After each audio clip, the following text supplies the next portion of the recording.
Hi everyone, and welcome to A Story of Light, a musical journey in 19 days. Today is day 12, and if you're watching for the first time, you're very welcome. Thanks for tuning in. If you've been following the story, thank you also for tuning in all these days. It's been so exciting to share this story with you during this very special time of year. But if you're watching for the first time today, my name is Luke Slott. I'm a musician in Dublin, and I mainly focus on setting to music the Baha'i sacred writings. And for the first 19 days of March, I'm doing this series of daily live streams for about 15 to 20 minutes each day here at AP Studios in Dublin, in preparation for the release of my new album, Home of Light, which is coming out later this year. And it's a collection of new songs based on the writings of Abdul-Baha. And if you're not familiar with Abdul-Baha, he was the son of Baha'u'llah, the founder of the Baha'i faith, and he's cherished as an example and a role model to Baha'is and friends around the world. And 2021 marks the centenary of his passing, and so hence the new album coming soon in his honor.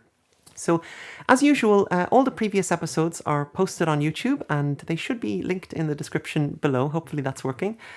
So you can check them out in your own time, whenever you like.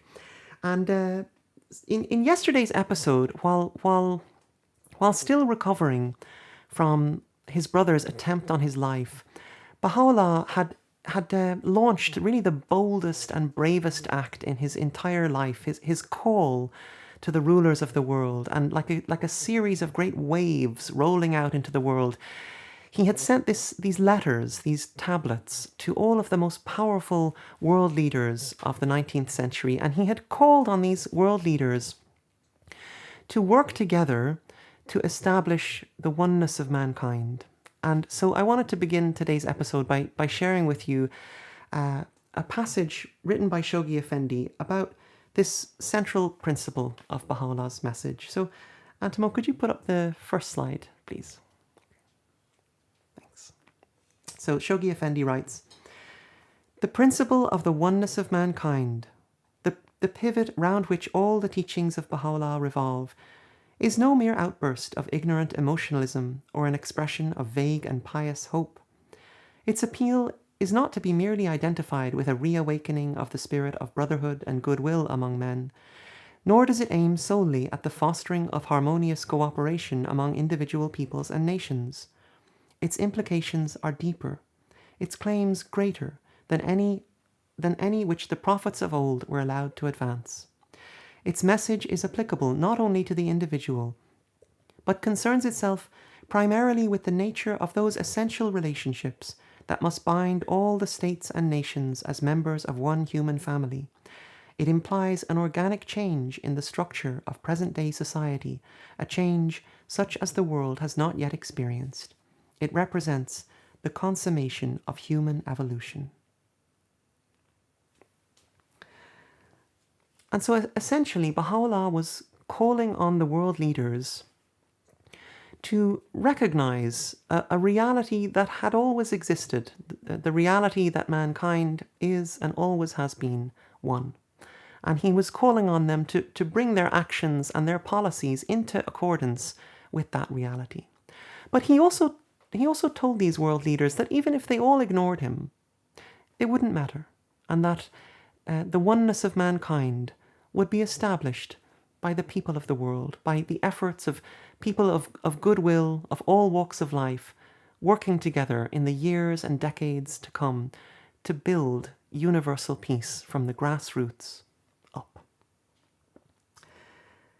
But shortly after Baha'u'llah had begun sending out these letters, these tablets, to the rulers of the world, the family was taken by surprise. It was now the summer of 1868, and it had been 4 years since the family had arrived in Adrianople. And that despotic tyrant, Sultan Abdul-Aziz, who had banished the family to Adrianople, was becoming increasingly fearful of the esteem in which the people of Adrianople were holding Baha'u'llah, and he feared that what had happened in Baghdad was now happening in Adrianople. And suddenly, one morning, Baha'u'llah's house was surrounded by soldiers, sentinels were posted at the door, and the family was told to get ready to leave the city. The Sultan with additional pressure from the Shah of Persia, had issued yet another decree of exile, a decree more serious and more permanent than any issued so far. Baha'u'llah and his family were to be sentenced to life imprisonment in the dreaded prison city of Akka. And this prison city was an old backwater of the Ottoman Empire. It was a wretched, neglected penal colony that was really, it was a place that was considered to be at the edge of civilization. And in fact, historians tell us that in his attempts to conquer the world, the French Emperor Napoleon stopped at the walls of Akka, because this was a city that was so foul and so disease-ridden that there was a proverb in the region that the people used to say that if a bird flies over Akka, it drops dead out of the sky. So to those who knew of it, Akka was hell on earth. But what was so mysterious about the choice of the Sultan and the Shah to exile Baha'u'llah to Akka, of all places, was its location. Akka is a city in the Holy Land, which looks out from its massive stone walls across the bay directly onto Mount Carmel in Haifa, where you might remember those Christians, the German Templars, which we met way back in episode 1, were living and waiting and preparing for the coming of the Promised One. And so Shoghi Effendi describes in God Passes By the significance of Baha'u'llah's arrival in the Holy Land. So Antimo, can you put up the next slide, please?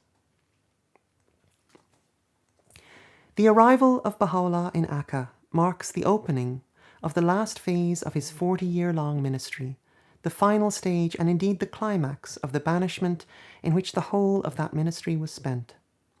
A banishment that had at first brought him to the immediate vicinity of the strongholds of Shia orthodoxy, and which at a later period had carried him to the capital of the Ottoman Empire, had now been instrumental in landing him upon the shores of the Holy Land, the land promised by God to Abraham, sanctified by the revelation of Moses, honoured by the lives and labours of the Hebrew patriarchs, judges, kings, and prophets, revered as the cradle of Christianity and as the place where Zoroaster, according to Abdul-Baha's testimony, had held converse with some of the prophets of Israel, and associated by Islam with the Apostles' night journey through the 7 heavens to the throne of the Almighty. Within the confines of this holy and enviable country, the nest of all the prophets of God, was the exile of Baghdad, of Constantinople and Adrianople, condemned to spend no less than a third of the allotted span of his life and over half the total period of his mission.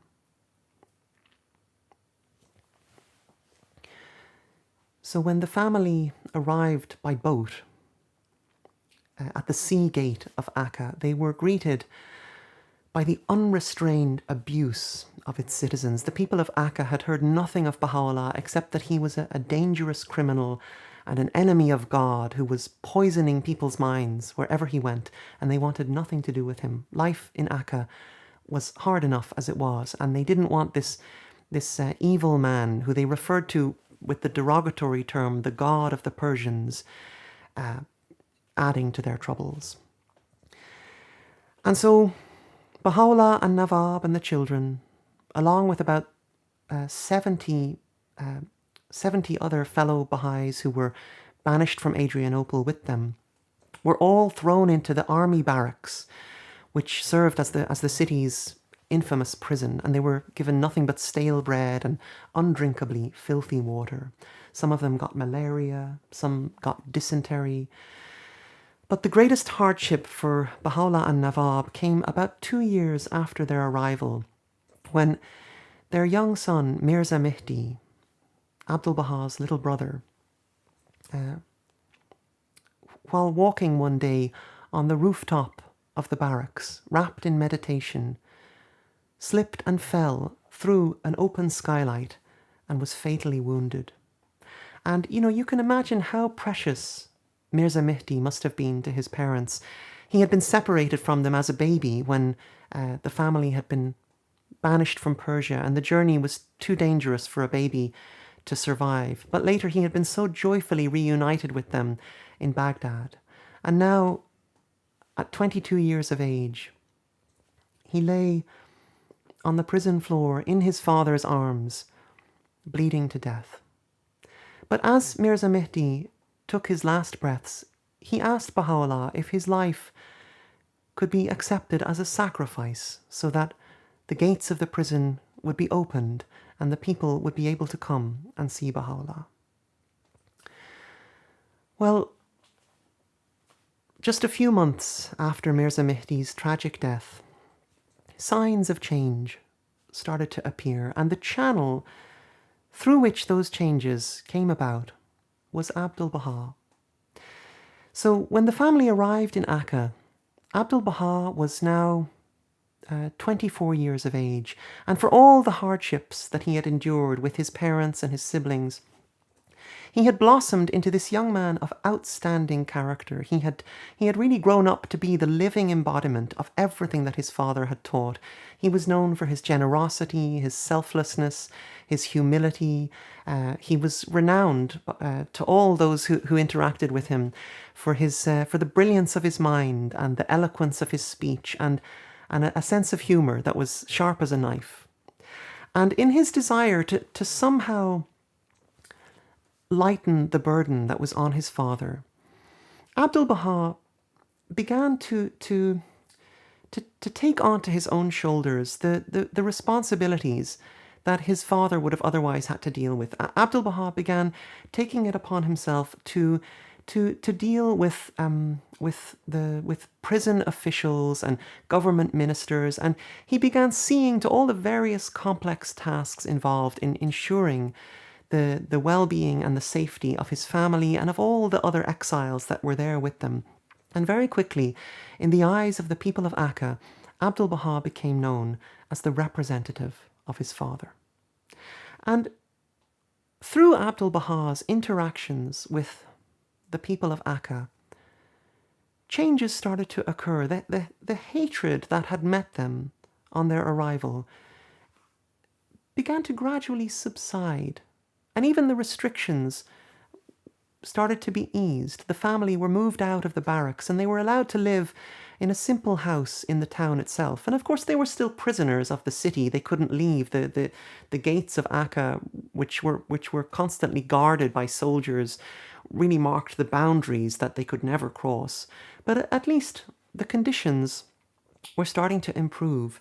And in a sense, these circumstances in which Abdul-Baha's role as the representative of his father was coming to the fore, I think in a way, these circumstances were perhaps being orchestrated by Baha'u'llah himself, because in his writings, he was increasingly singling out his son with words of special significance. It was almost as if he was slowly preparing the people for some great destiny that lay ahead for his son. And so I'd like to just share with you a brief passage from Baha'u'llah that he wrote about Abdul-Baha. So, Antimo, could you put up the next slide, please? Okay, thanks.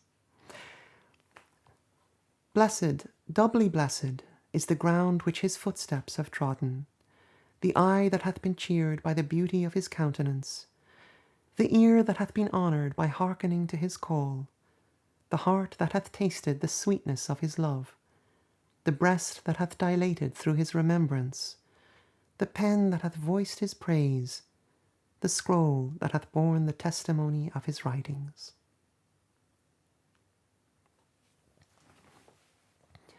And as the years passed, two processes, each intertwined with the other, began to take effect in the city of Akka. On the one hand, Baha'u'llah's writings continued to flow out of him, full of wisdom and guidance and recommendations that were useful and beneficial to the people of Akka. He even helped them to restore an old aqueduct so that clean water could be brought to the city. And at the same time, Abdul-Baha's interactions with the people of Akka, his efforts to help the poor, to care for the sick, the ways in which he responded to the hatred of the people with unconditional love, and all the steps he took to improve the conditions of life in the city. All these things started to take effect. It was as if Baha'u'llah was writing the book and Abdul-Baha was living it. And Akka itself was changing. And in God Passes By, Shoghi Effendi describes this change that was occurring. So, Antimo, do you want to put up the next slide, please? Thank you. He tells us, the gradual recognition by all elements of the population of Baha'u'llah's complete innocence, the slow penetration of the true spirit of his teachings through the hard crust of their indifference and bigotry, the unremitting labours of Abdul-Baha, now in the full flower of his manhood, who, through his contacts with the rank and file of the population, was increasingly demonstrating his capacity to act as the shield of his father, all paved the way for the reaction that was now setting in, a reaction with which the period of Baha'u'llah's banishment to Akka will ever remain indissolubly associated. And so, just like in Baghdad, just like in Constantinople, and just like in Adrianople, the crisis of Baha'u'llah's exile to Akka was followed by victory. The hatred of the people was being transformed into friendship, and all the efforts of the Sultan and the Shah to destroy Baha'u'llah's message were like throwing oil on a fire. The more they tried to suppress that message, the further that message spread. And soon enough, news was spreading of the prisoner of Akka, and Mirza Mehdi's wish was coming true. Like moths to a lamp, people from far and wide were arriving in droves at the gate of Akka, eager to get a taste of this prison city that was being transformed into paradise. So today I'd like to sing for you some words of Baha'u'llah, which I really think are all about how the transformation of our environment all begins with the transformation of our hearts. So if you're fasting today, I wish you a very good fast, and I hope you'll join me tomorrow for day 13 of A Story of Light. This is called Blessed is the Spot.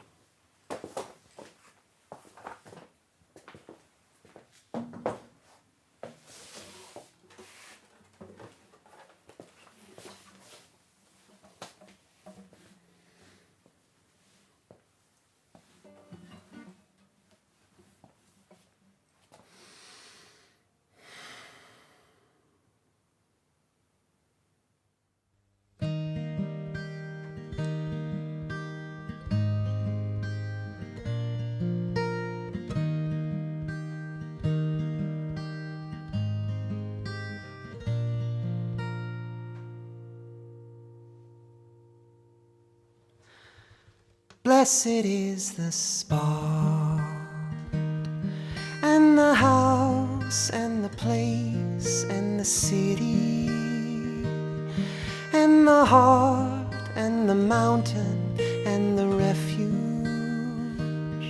and the cave, and the valley, and the land, and the sea, and the island, and the meadow, where mention of God hath been made, and his praise glorified, glorified, glorified.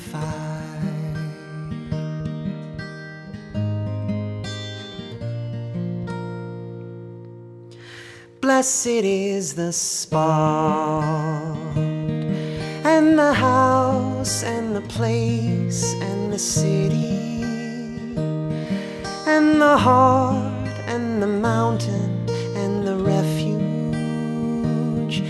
and the cave, and the valley, and the land, and the sea, and the island, and the meadow, where mention of God hath been made, and his praise glorified,